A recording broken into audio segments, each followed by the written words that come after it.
One size fits all when it comes to waterproofing. May isang klaseng waterproofing ang para sa lahat. Ang klase ng waterproofing na gagamitin at paraan ng pag-a-apply ay nakadepende sa lugar ng pag-a-applyan at kondisyon nito.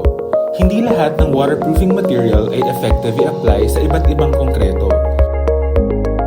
Sundin ang DAT principle. D for different conditions.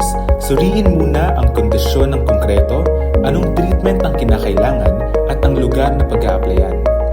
A for ability of the waterproofing material. Piliin ang tamang waterproofing product na kailangan. T.